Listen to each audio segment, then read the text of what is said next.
Ici Malkia Falak, slameuse, protectrice de l'environnement, mais surtout citoyenne d'un monde qui oublie trop vite que la terre n'a pas de bouche pour crier. Alors aujourd'hui, je parle pour elle. Ce que j'ai vu à la plage de Lomé, ce n'est pas une fin de fête. C'est une scène de crime. Un crime contre la mer, contre la vie, contre le bon sens.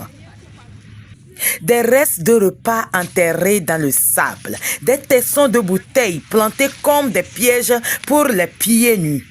Des sachets plastiques en guise de décoration post-festival. Ma plage, ta plage, notre poubelle.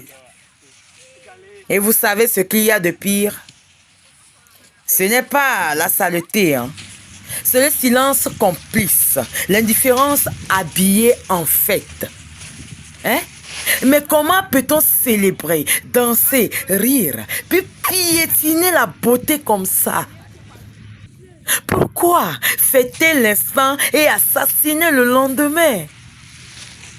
On dit que c'est la faute de l'État. Souvent, on l'accuse. Mais quand l'eau monte, quand la boue s'invite dans nos salons et que la dengue frappe, quand nos enfants tombent malades, on oublie qu'on a laissé les sachets tracer la route du malheur. 3 mai 2025, on avait un tournoi de beach volley à 6h30. Mais la réalité a sifflé un contretemps.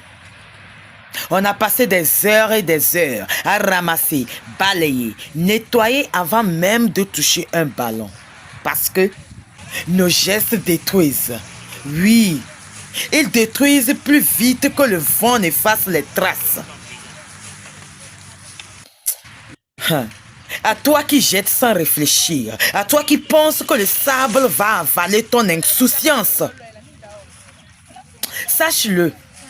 Sache que le déchet que tu laisses est une blessure ouverte dans le dos de notre avenir. La mer ne trie pas, hein. Elle rend ce qu'on lui donne. Et tôt ou tard, nous buvons ce que nous avons jeté. Oh, tu veux un Togo propre? Commence par ton sachet. Tu veux une plage paisible? Respecte-la, s'il te plaît. Tu veux une ville qui respire? Change d'habitude.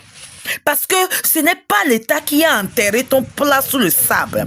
Ce n'est pas un ministre qui a cassé ta bouteille. Ce n'est pas un élu qui a transformé la plage en dépotoir. C'est toi, c'est moi, oui, c'est nous. Alors, levons-nous, nettoyons et éduquons, sanctionnons s'il le faut, mais surtout, aimons cette terre qu'on foule comme si elle nous était acquise. Je suis Malkia Falak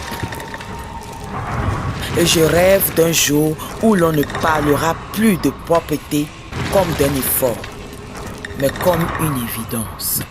Merci.